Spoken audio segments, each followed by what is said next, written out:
Winter 1944. The Hürtgen Forest crouches along the German border like a frozen predator, its skeletal branches reaching toward a leaden sky. This isn't just cold. This is the kind of bitter freeze that seeps into your bones and makes a permanent home there. The landscape stretches across 50 square miles of death, where fog clings to the earth like it's mourning something yet to come.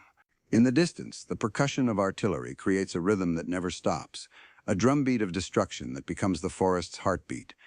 Behind the remnants of what was once a farmhouse, now nothing more than shattered brick and splintered timber, sits an M4 Sherman tank. Inside, a young gunner named Harlan Vickery presses his eye against the scope of the 75mm cannon. But something is different here, something that would make any tank commander do a double take. The turret isn't oriented toward the enemy's expected approach. It's rotated a full 180 degrees, aimed at what should be the rear. His loader glances sideways, uncertainty written across his face. "You're seriously going through with this reverse setup?" Harlan offers no response. His breath creates small clouds that obscure his vision for moments at a time. His fingers rest on the firing controls with deliberate patience. He's not just quiet, he's listening to something beyond sound, calculating variables that exist only in his mind. Then the mist begins to part, and shapes materialize from the gray void. A Panther tank, German-made, heavily armored, absolutely lethal. It's accompanied by two companions, rolling through the muddy forest path with the confidence of apex predators. Harlan releases his breath slowly. One round. The cannon roars, shattering the morning's stillness, and seconds later, the lead Panther transforms into a ball of fire and twisted metal. The remaining two tanks halt, confusion evident in their sudden immobility. They weren't anticipating an attack from this angle, from behind a collapsed structure. They certainly weren't expecting a Sherman, and absolutely never imagined a Sherman functioning as a long-range precision weapon. Inside the cramped turret, the loader gasps audibly. The commander's voice cuts through. "Sweet mercy, Vickery, that was dead center." But Harlan Vickery doesn't pause for celebration. He's already making adjustments, tracking the second target through his optics. This isn't fortune favoring the bold. This is methodical planning, executed under impossible pressure. This is what happens when a farm boy from rural Kentucky decides to rewrite every rule about armored combat by reversing his tank's orientation and transforming himself into something the battlefield has never witnessed: a tank sniper. His superiors laughed at the concept. They declared it would fail spectacularly, right up until the moment it succeeded beyond anyone's wildest projections. And when the smoke finally dissipated and the forest fell silent again, the Germans weren't the only ones left stunned. Before Harlan Vickery became the man who shocked a German armored column in the depths of the Hürtgen, he was simply another quiet teenager from Whitley County, Kentucky. He wasn't physically imposing. He didn't command attention when he entered a room. His childhood wasn't spent around military hardware or even automobiles. His expertise lay in repairing agricultural equipment. His father maintained a modest farming operation. His mother educated children at the local school. Like countless young Americans after the attack on Pearl Harbor, Harlan joined the United States Army not out of ambition for glory, but because it seemed like the morally correct choice. He never envisioned himself inside a Sherman tank, much less controlling its main gun in one of Europe's most deadly battlegrounds. Harlan received his training at Fort Knox, Kentucky, where the Army assigned him to armored divisions. His instructors observed that he possessed remarkably steady hands, exceptional visual acuity, and an unusual capacity for analytical problem-solving that distinguished him from typical recruits. Where most trainees relied on instinct and reflex, Harlan performed calculations mentally. He measured distances with precision. He accounted for wind conditions. He computed trajectories and probabilities. Yet despite these talents, he remained largely unnoticed. He wasn't the quickest shooter. He wasn't the most vocal presence. In a military environment where forceful personalities often accelerated through the ranks, Harlan remained overlooked, invisible in the shadows, at least until his boots touched European soil. By the time his unit disembarked in France during August 1944, the war's momentum had shifted dramatically. American forces had successfully broken through at Normandy. Allied armies were advancing eastward, forcing German forces into retreat toward their homeland. But now came the genuinely difficult phase, pushing through geography that overwhelmingly favored defensive operations. Hills that provided commanding views, Forests so dense they swallowed entire battalions. Roads narrow enough that a single disabled vehicle could halt an entire column. This was ambush territory, and this is where the M4 Sherman tank entered the narrative. The M4 represented America's primary battle tank. Over 49,000 units rolled off production lines during the war years, making it among the most prolifically manufactured tanks in military history. But the Sherman carried significant liabilities, serious flaws that cost American lives. Its 75mm gun struggled to penetrate German armor at extended ranges. Its own protective plating was considerably thinner than German Panthers and Tigers. In direct confrontations, Shermans frequently found themselves outgunned and outmatched. Soldiers developed dark humor about their vehicles, calling them Ronsons after the cigarette lighter company, whose slogan promised they light the first time, every time. The implication was grimly clear. Still, the Sherman possessed genuine advantages. It delivered impressive speed. It could be repaired quickly in field conditions. When deployed intelligently, particularly in coordinated groups exploiting superior numbers, it could overwhelm German armor. But this required tactical innovation, and it demanded soldiers willing to question conventional wisdom. That's precisely where Harlan entered the equation. After spending 2 months in skirmishes and narrow escapes, his tank crew had forged genuine bonds. His commander was Staff Sergeant Gene Corbin, a Chicago native with a big voice and little patience for theoretical discussions. Keep things simple, Corbin frequently advised. Drive forward, shoot straight, stay breathing. But Harlan was developing a different philosophy. He began to believe survival wouldn't come from aggression and firepower. It would emerge from surprise, from anticipating enemy expectations, from executing maneuvers that seemed impossible until they succeeded. So one evening, while cleaning the gun barrel after an exhausting patrol, Harlan voiced his concept. What if, he proposed carefully, we positioned the Sherman in reverse orientation? Private First Class Mike Rizzo, the loader, laughed outright. You mean fire backwards? No, Harlan clarified. I mean park with our rear facing the anticipated enemy approach. Rotate the turret 180. Use the tank's back end as our forward position. That way, we can reverse into a firing position, take our shot, and drive forward to escape. We minimize our visible profile, maintain concealment, and we strike before they know we're there. Corbin stared at him with an expression somewhere between disbelief and concern, then shook his head slowly. That's the most ridiculous thing I've heard this entire month, he declared. But Harlan wasn't joking. His mind was already working through the logistics, calculating how to transform theory into battlefield reality. At first, nobody took Harlan's proposal seriously. The notion of reversing the turret orientation, of employing a Sherman tank like a precision rifle, seemed absurd to most of the crew. They dismissed it as backwoods logic. They joked that he was trying to fight tanks the way a hunter stalks deer, sitting motionless and waiting for something too massive to miss. Sergeant Corbin, the tank commander, made his position abundantly clear. This isn't the kind of warfare where you get to sit back and aim pretty. You spot a panther, you fire immediately, or you're dead even faster. But Harlan refused to abandon his concept. He continued thinking, continued sketching diagrams, continued running mathematics in a worn notebook. Elevation angles, shell trajectory, drop over distance, estimated armor thickness at various oblique angles. He studied the capabilities of the Sherman's 75mm M3 gun extensively, particularly when firing high-velocity armor-piercing rounds designated HVAP. These projectiles could theoretically penetrate 120 millimeters of armor at 500 yards, but their effectiveness degraded sharply with increased distance. If he was going to function as a sniper, he needed to select his angles with absolute precision. So he scouted for advantageous terrain, high ground, tree lines that provided concealment, clearings where German armor might cross in vulnerable single-file formations, unaware that a Sherman sat hidden in the woods, turret coiled like a snake waiting to strike. Still, nobody approved his unconventional setup, not until one afternoon in mid-November. The forest was saturated from continuous rainfall. Mud gripped boots like quicksand, attempting to pull soldiers into the earth. The unit had endured artillery bombardment every morning for a solid week. The men were exhausted, frozen, constantly on edge, nerves frayed to breaking. That particular day, a nearby tank crew had been ambushed while navigating a corner near the village of Wassenack. One Sherman absorbed a direct hit from Panzer forces at close range. The explosion blew the turret completely off the chassis. There wasn't enough remaining to bury properly. That night, Harlan made his decisive move. He approached Rizzo, the loader, and requested assistance with a private test. They departed early the following morning during a routine patrol assignment.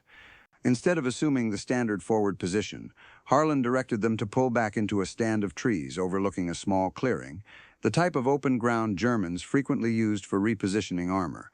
He rotated the turret to its reversed position, adjusted the elevation, and settled in to wait. Nothing materialized for hours. Just wind, rain, and the occasional crack of small arms fire echoing from some distant engagement. But then, through the perpetual fog, movement appeared. Not tanks, just a pair of German motorcycles on reconnaissance. Still, Harlan tracked them through the gun sight, following their lazy arc across the open space. He didn't fire. Revealing their position for such minor targets made no tactical sense. But something crystallized in that moment. The shot was available. He could have taken it cleanly. The mathematics worked perfectly. They returned to camp without incident. Corbin reprimanded him for deviating from assigned orders, but Harlan didn't argue or defend himself. He understood what he'd witnessed. He knew the tactic was viable. The very next day, everything transformed. A solitary German tank, likely a lone Panther, had been spotted near the ridge west of Schmidt. It had been harassing supply convoys, firing from extended distances, and vanishing before American units could coordinate a response. Artillery couldn't pinpoint its location. Air support remained unavailable due to weather conditions. So Corbin, half in jest, turned to Harlan. "You still believe that hunting tactic of yours actually functions?" Harlan nodded with quiet confidence. "Then get yourself up there and demonstrate it." They granted him one opportunity, one chance to prove his theory. Harlan selected a position near a clearing off the Call Trail, a muddy, narrow road that both American infantry and armor used to reach Schmidt. He reversed the Sherman into the underbrush, turret facing outward toward the clearing, and waited with extraordinary patience. The fog rolled in thick as wool. Visibility dropped to less than 100 yards. And then it materialized. A Panther entered his field of view, just the tip of its turret cutting through the fog like a shark's dorsal fin, breaking the ocean's surface. Harlan didn't wait for complete visibility. He made minute adjustments, drew a slow breath to steady himself, and fired. The 75mm round screamed through the trees and struck with devastating accuracy. The explosion illuminated the fog like lightning splitting the sky. Flames climbed upward hungrily. A German crewman scrambled from the burning vehicle, trailing smoke like a banner. Then another. Then silence descended again. The kill received official confirmation. Long-range engagement, first shot, turret, reversed. Nobody laughed anymore. That single shot accomplished more than destroying a tank. It fundamentally rewrote what a Sherman could accomplish in the right hands. And for Harlan Vickery, this was merely the opening chapter. The Hürtgen Forest wasn't simply a battlefield. It was a deliberate killing machine, stretching across 50 square miles of tangled, deadly terrain near the German border. This was where American hopes for rapid victory went to die slowly and painfully. Fog that never lifted, mines that turned every step into potential catastrophe. Artillery fire so constant it became environmental background noise. More than 33,000 American casualties would eventually be recorded in that forest, exceeding even the Battle of the Bulge's brutal toll. And in November 1944, Harlan Vickery and his crew were thrust directly into its grinding machinery. Orders arrived from command: hold the Call Trail, advance toward the town of Schmidt. The trail was barely worthy of the name, little more than a muddy wound carved through ravines and hills. The enemy controlled the high ground. Trees were rigged with booby traps that could shred a man. German 88mm guns had been pre-sighted on every bend in the trail. And somewhere in that gray hell, surviving Panthers and Jagdpanzers waited like wolves studying a flock. It was hell manifested on Earth. Every corner, Harlan would later write in a letter home, felt like stepping into your own grave. Their Sherman, designated C-113, was battered but operational. Corbin remained perpetually tense, constantly consulting maps.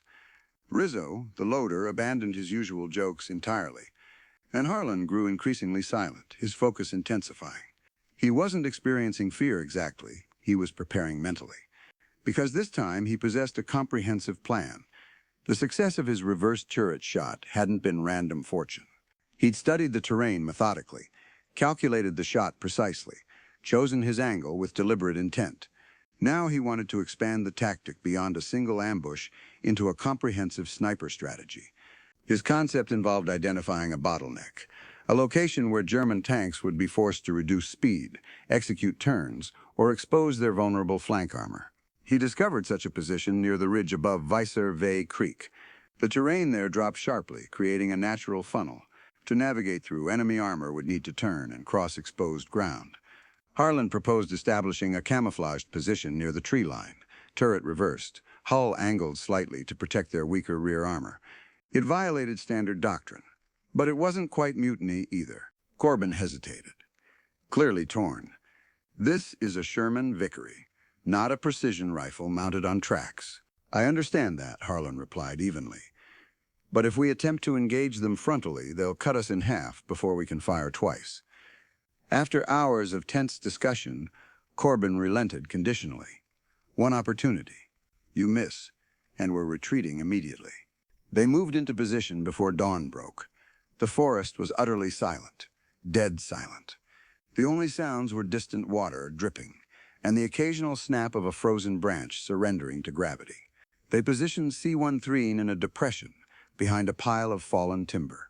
Vickery aligned the 75mm gun toward the clearing, calculating the precise angle for when enemy tanks crested the hill, and then they waited with the patience of predators. Hours crawled past. The fog thickened further, then movement began. It started with a low rumble, deep and mechanical, vibrating through the frozen ground. Then the distinctive crunch of tank treads. One tank emerged, then two, then three. Panthers, exactly as he'd predicted. They materialized from the tree line like predators, sleek and dark and absolutely deadly. The lead tank paused to scan the area, its turret rotating slowly, methodically searching for threats. Just a few more feet, and it would expose its side plating, the weakest section of the armor. Harlan didn't breathe, he didn't speak. He adjusted his sights with surgical precision. Target locked, he whispered, barely audible. He fired. The Sherman rocked backward with violent recoil. The shell sliced through the fog and struck the Panther's side with a deafening metallic clang, immediately followed by an eruption of flame. The turret blew upward. The entire tank staggered like a wounded animal, and black smoke shot skyward in a column. The other two Panthers immediately slammed their turrets left, desperately searching for the attack's source. But Harlan was already moving to his next target. He had Rizzo reload instantly, adjusted his sights with practiced efficiency, and fired again. The second shot struck the ground near the second tank, sending up a fountain of dirt and smoke that obscured their position further. The third Panther opened fire blindly, but too late and aimed incorrectly. Corbin floored the engine, pulling the Sherman forward from its concealed position and behind a tree-covered embankment. 2 direct hits, 1 confirmed kill, and the Panthers were now firing randomly into fog. It was beautiful chaos. Corbin radioed headquarters immediately. Enemy armor engaged. 1 confirmed destroyed. Vickery sniper setup is functioning as predicted. I repeat, it's working. The response from headquarters conveyed disbelief. But the results spoke louder than skepticism. The tanks were retreating, withdrawing from the killing zone. The shot that rang through the fog didn't just destroy a Panther. It shattered the prevailing myth that Shermans couldn't succeed unless they attacked in overwhelming numbers. Because one man had just outgunned 3 enemy tanks using a tactic that no manual had ever taught, that no doctrine had ever authorized. And the forest, soaked in death and perpetual silence, had just witnessed something unprecedented, a Sherman functioning as a sniper weapon. Word of the engagement spread faster than fog could settle over frozen ground. Within hours, other tank crews were discussing it over cold rations and cigarettes. "Did you hear about Vickery?" one gunner whispered to another. "Took down a Panther from concealment, firing backwards." Most didn't believe it initially. Some attributed it to extraordinary luck. Others declared it a statistical fluke. But by the following morning, the kill had received official confirmation from a reconnaissance patrol. They'd located the burned-out wreck, turret blown completely off, a clean entry point directly through the side armor. There was no denying it now. Harlan Vickery had accomplished what few in the European theater had achieved. He'd eliminated a Panther with a 75mm Sherman from long range with a single shot, and he'd done it without ever being detected. Sergeant Corbin, who had once dismissed it as the most foolish idea he'd ever heard, now began referring to it as Vickery's advantage. When headquarters requested a detailed after-action report, Corbin didn't soften his language. Private Vickery's positioning and firing technique are highly unorthodox, he wrote, but demonstrably effective, requesting permission to allow continued testing of the reverse turret sniper tactic. No official reply arrived. No formal approval, but, significantly, nobody ordered them to cease either. So Harlan did it again. 2 days later, at another forest clearing near the town of Kammerscheid, he established his Sherman along a narrow track just south of the road, where tanks were likely to advance in an attempt to flank the American defensive line. He waited, turret turned, engine off to eliminate noise. Just before dusk, a column of German armor moved into view. A Panzer IV followed by 2 half-tracks carrying infantry. Harlan fired. The Panzer exploded in a fireball that illuminated the entire tree line like premature sunrise. The half-tracks scattered in panic. Infantry scrambled into the woods seeking cover. And for the second time in as many days, Harlan's Sherman escaped without sustaining any damage.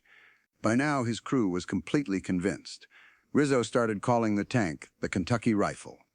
Corbin joked about painting a squirrel mascot on the side as their unofficial emblem. Even support crews started approaching with questions about his methods. What elevation he calculated, how he measured distance accurately, what type of ammunition produced the best results. And behind the scenes, other crews began attempting to replicate it, unofficially and quietly. Because if there was one lesson the Hürtgen Forest was teaching with brutal clarity, it was that traditional tactics were failing catastrophically. You couldn't brute force your way through minefields and booby-trapped trails. You had to be smarter, more adaptive. And that's exactly what Harlan was demonstrating. But adaptation carried a price. As his legend grew among the ranks, so did the danger surrounding him. The Germans were no fools. They started altering their patterns, avoiding obvious tree lines, dispatching scouts ahead of armor, firing blindly into suspected ambush positions. One Panther even attempted a counter-sniper maneuver, firing high-explosive rounds into suspected American tank positions before entering potentially dangerous areas. Harlan and his crew narrowly escaped death when a shell landed just 20 feet from their position, showering them with dirt and hot shrapnel that pinged off their armor. It shook them profoundly. But it didn't stop them, because now they weren't merely surviving day to day, they were rewriting the tactical playbook. And somewhere between Kammerscheid and Schmidt, amid frozen boots, jammed radios, and the ever-present stench of cordite hanging in the air, Harlan Vickery, farm kid, mathematical thinker, quiet observer, was becoming something the war had never produced before. An armored sniper, a myth with a name attached, and a turret permanently pointed in what everyone else considered the wrong direction.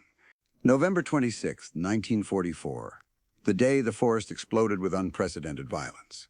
The Germans, desperate to hold their defensive line before Allied forces reached the Ruhr River, launched a massive counteroffensive along the Kahl Trail and into the villages of Kammerscheid and Schmidt. American infantry found themselves hammered by relentless artillery and pinned down by dug-in machine gun positions. Panther tanks advanced through narrow, booby-trapped roads, supported by mortars and tree-burst shells that rained shrapnel like metal snow. Harlan's unit received orders to hold the southern edge of Kammerscheid. No backup available, no air support due to weather, just a handful of Shermans, scattered riflemen, and enough ammunition to last perhaps 24 hours if they were fortunate. If you lose this ridge, the order stated plainly, we lose the entire line. At dawn, the fog returned thicker than ever before. Harlan established his Sherman behind a low stone wall at the village edge, facing away from the main road. Again, the turret was reversed. Again, the crew questioned the setup, though more quietly now. "Vickery," Corbin said, his voice low and tense. "If they hit us in this position, we've got nowhere to run." "We're not going to run," Harlan replied with quiet certainty. "We're going to strike first." They fell silent. Each man assumed his position. Rizzo checked their ammunition. 2 HVAP rounds loaded first, then standard armor-piercing, then smoke rounds for emergency concealment. The ground began to shake. German Panthers rolled into view, 3 of them supported by infantry moving alongside. Their formation was tight and efficient. They had likely studied American movement patterns and expected frontal resistance. But they weren't anticipating Harlan's backward turret aimed from the flank like an ambush predator. The first tank crossed into his field of view. Harlan adjusted for distance, 700 yards. The fog shifted just enough to provide a clear silhouette. He fired without hesitation. The shell struck low, hitting the drive sprocket. The Panther stopped immediately, its mobility destroyed. Flames burst from underneath as fuel ignited. But now the second tank opened fire toward the blast's origin. Debris flew violently, trees shattered. The Sherman rocked as a shell detonated behind them, too close for comfort. Harlan shouted, "Reload immediately!" Rizzo slammed the next HVAP round into place with practiced speed. Harlan aimed again, this time targeting the turret ring of the second tank, where armor was thinnest. He fired. The round punched through cleanly. The turret lifted a full 2 feet from the hull, before fire consumed the crew compartment entirely. The tank shuddered violently, then collapsed inward like a dying creature. Then came the third Panther. It spotted them. Its main gun began to turn, slow and deliberate and absolutely deadly. Harlan screamed, "Move now!" Corbin gunned the engine desperately, but the tracks caught in deep mud. The turret of the third Panther locked onto them with fatal precision. Then, just as the German tank was about to fire its killing shot, an explosion rocked it from the opposite side. Another Sherman, an American Sherman, had struck it from a different angle. Reinforcements had finally arrived, drawn by the smoke and frantic radio chatter. The third Panther attempted to pivot and engage this new threat, but found itself caught in devastating crossfire. It exploded in a massive column of smoke and twisted steel. The battlefield went suddenly, eerily quiet. 3 Panthers all destroyed or disabled, and Harlan's Sherman, scratched, shaken, scorched, was still operational and intact. They pulled back behind the ridge as medics moved forward, and infantry pushed into the newly secured area. Harlan sat in silence, his hands trembling visibly for the first time since the campaign began. "You all right?" Rizzo asked with genuine concern. Harlan nodded slowly. "Yeah, just thinking." About what? "That was the shot I was most afraid of," he said quietly. "The one where you're already dead before you can fire back." But he had fired, and he'd survived. The shot through the fog had been theoretical proof of concept. The shot under direct fire, that was empirical proof of viability. That day, officers began referring to Harlan's tactics as long gun doctrine. Some wanted to formalize it in writing. Others didn't know how to categorize it officially. But among the tank crews, those who fought and froze and bled in the forest, Harlan Vickery's name began to signify something beyond skill or survival. It represented the courage to do the opposite of what fear demanded, to think when instinct screamed for action. In warfare, legends spread rapidly, but institutional trust spreads far more slowly. After Comerscheid, tank crews across the 20th Armored Division started whispering about Vickery's method. A few attempted it. Most didn't. Not because they doubted the confirmed kill counts. Those were documented and real, but because they feared the setup itself. It contradicted everything their training had emphasized. Tank doctrine insisted, face forward, attack with momentum, fire and maneuver, maintain mobility at all costs.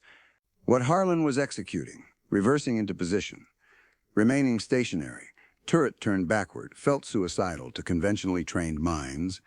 Against German 88mm guns, one miscalculation could transform a tank crew into ashes in seconds. But the statistics were accumulating, undeniably. In 3 confirmed engagements, utilizing the backward setup, Harlan's crew had destroyed 5 German tanks, including 2 Panthers and a Panzer IV, without sustaining a single hit to their hull. Officers began asking questions, not just about Harlan, but about doctrine itself. Could Sherman tanks, long ridiculed as inferior to German armor, actually exceed expectations through superior positioning? Could a single exceptionally placed gunner, thinking more like an infantry sniper than a conventional tanker, fundamentally shift the odds in these deadly forests? Harlan didn't concern himself with the institutional debate.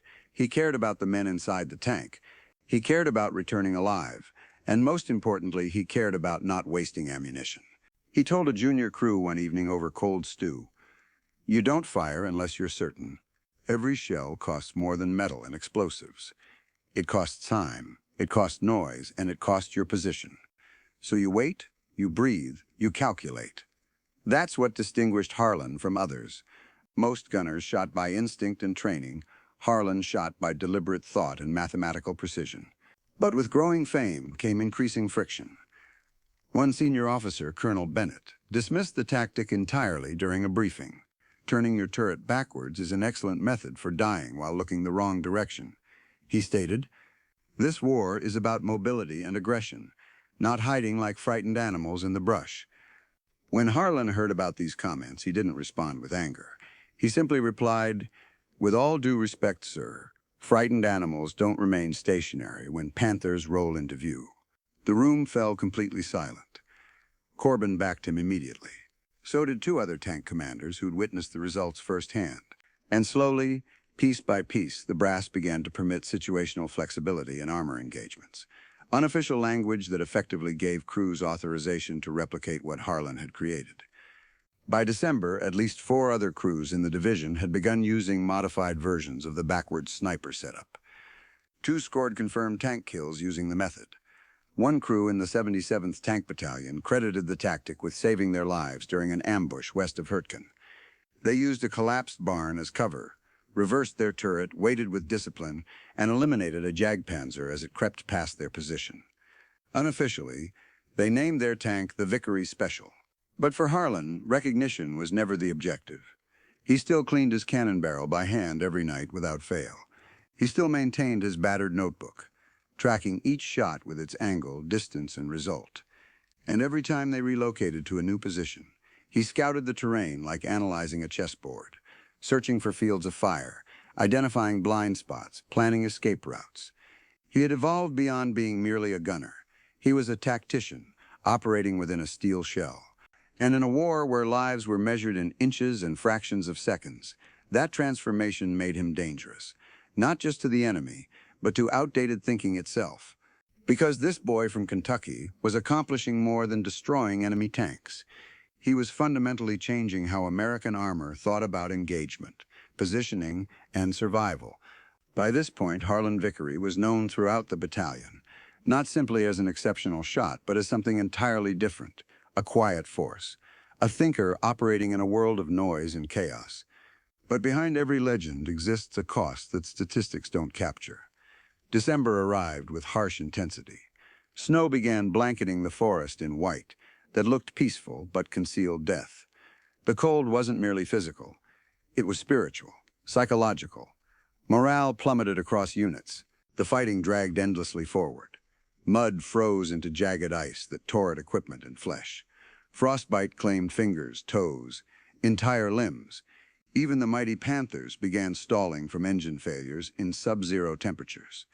C-103, Harlan's Sherman, was now covered in dents, soot, and the permanent smoke stains of past battles. They never attempted to clean it again. The scars became part of its identity, like a warning or perhaps a promise to those who saw it. Harlan changed as well. He no longer flinched at incoming artillery sounds. He barely blinked when shrapnel tore through bark of nearby trees. But what did affect him, what haunted his quiet moments, was the silence that followed each successful shot, the knowing, that terrible moment between the kill and the next breath, when he'd realized that another crew, men fundamentally like him, would never climb out of that burning metal coffin. He wrote to his mother during a rare quiet evening, "I don't know how to feel anymore. Every shot I make saves us and brings me closer to home. But every shot I make also means someone else's son won't return to his family. Sometimes I can still see the hatch opening just before the fire catches them." Rizzo stopped joking altogether, his earlier humor extinguished by too much death witnessed. Corbin grew increasingly protective, refusing to accept unnecessary risks. And Harlan began carrying a photograph of his younger sister, Layla, 8 years old, with hair in braids, smiling in front of the same tractor he used to repair back in Kentucky. He taped it inside the turret just above the rangefinder. "Something to remind me what I'm shooting for," he explained simply when Rizzo noticed it. But even with the crushing emotional weight, he never stopped adapting and innovating. In one engagement near the town of Bergstein, he utilized elevation advantage for the first time, Positioning the Sherman on a slope and firing downward at a Tiger tank approaching from a road below, the shot pierced the rear engine plate perfectly. One shot, one kill. Not from arrogance, but from absolute necessity, because every round they fired had to count in this war of attrition. By this time, the brass had completely stopped questioning his methods. In fact, they'd begun quietly assigning him to forward observation roles, not to scout terrain in the traditional sense, but to establish kill zones optimized for his sniper tactics. They even brought in a second crew to learn directly from him. But Harlan didn't see himself as a teacher or mentor. He still viewed himself as fortunate, still saw himself as simply the farm kid trying desperately not to get his friends killed. One night after their 23rd mission, Corbin asked him quietly, "What happens when this war finally ends?" Harlan looked down at his hands, calloused and burned in places from handling hot shell casings. "I guess I return home," he said. "Fix tractors again. Maybe teach my sister how to drive that old Ford." And for a moment it was genuinely quiet inside the tank. No shells exploding, no radio chatter. Just the wind moving through the trees and the memory of a boy who rewrote the rules not to become a hero, but simply to bring himself and his brothers home alive. When the snow finally melted over the shattered branches of the Hürtgen Forest, it revealed more than shell craters and burned-out tank hulls. It revealed the remnants of a doctrine, fundamentally undone, torn apart, not by superior firepower, but by superior thought. Among those remnants lived the legacy of one young man named Harlan Vickery. He didn't transform the war through rank or command authority.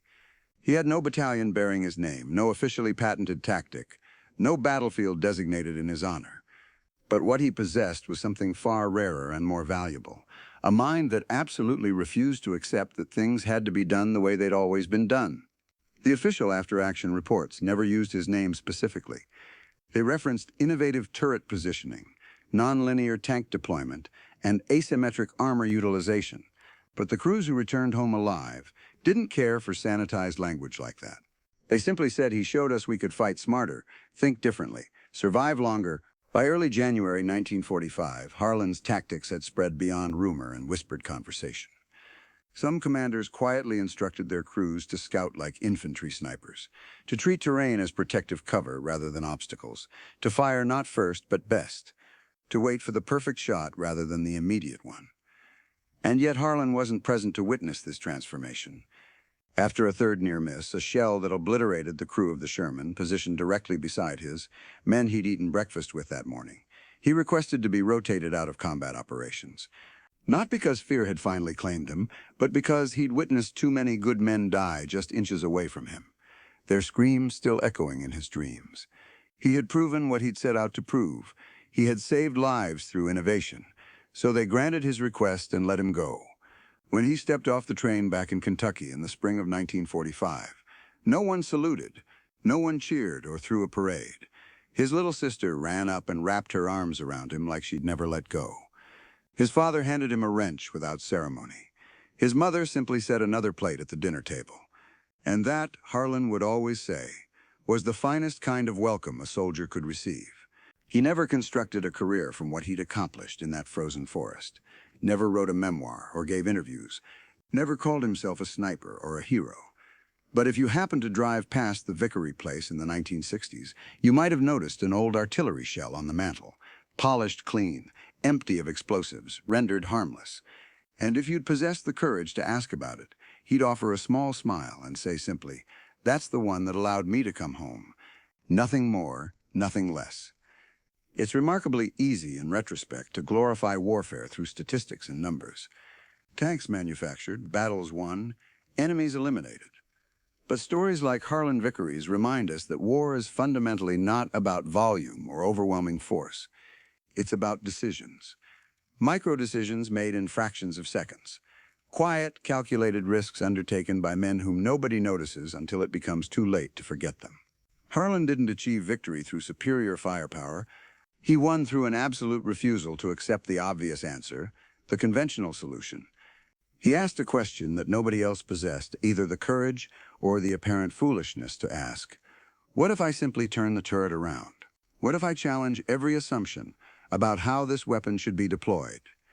And embedded within that simple question lived the seed of everything that followed afterward.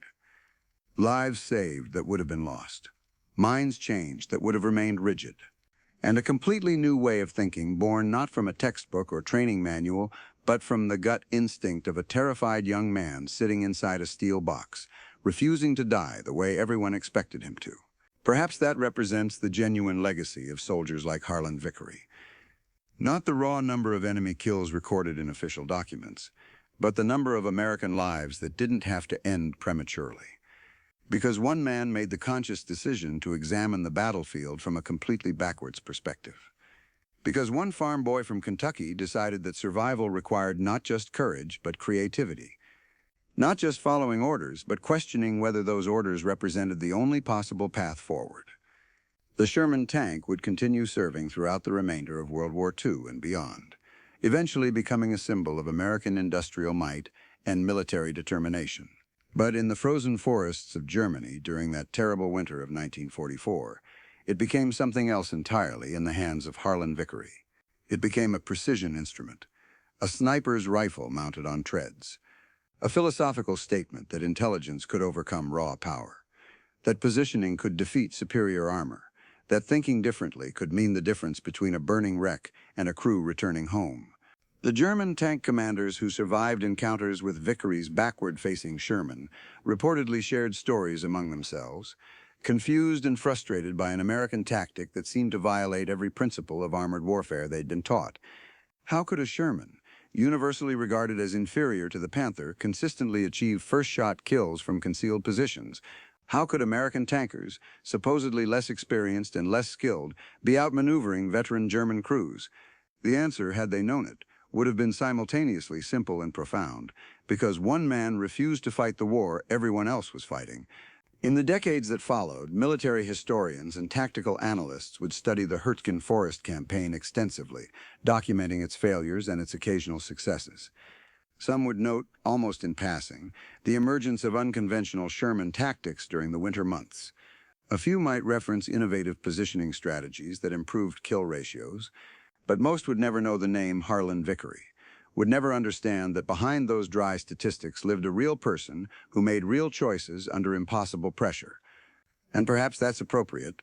Perhaps that's exactly how Harlan would have wanted it, because he never fought for glory or recognition. He fought for the men beside him, for the family waiting at home, for the simple dream of fixing tractors again under a peaceful Kentucky sky. The fact that he revolutionized armored tactics in the process was almost incidental, a side effect of his desperate determination to survive and protect his crew. The backward turret, the patient wait, the calculated shot. These weren't innovations born from ambition or a desire to prove himself. They were survival mechanisms created by a mind that refused to accept death as inevitable, that insisted there had to be a better way, a smarter approach, an angle nobody else had considered. And in that refusal, in that stubborn insistence that conventional wisdom might be conventionally wrong, lay the seeds of something that transcended individual battles or specific engagements. Harlan Vickery taught the American military, whether they acknowledged it or not, that doctrine should serve soldiers, not the reverse. That rules exist to provide guidance, not to replace thinking. That sometimes the most effective weapon isn't the biggest gun or the thickest armor, but simply the willingness to ask, what if? And then possess the courage to find out. When the last Sherman tank was finally retired from active service decades later, when the last veteran of the Hürtgen Forest had passed away, when the forest itself had grown back over the scars of battle, what remained was a lesson that transcends any specific conflict or era. Innovation doesn't always come from generals or engineers or government laboratories. Sometimes it comes from a quiet farm boy who simply refused to die the way everyone expected, who looked at an impossible problem and found an impossible solution, who turned his tank around and in doing so turned the entire concept of armored warfare inside out. That's the story of Harlan Vickery.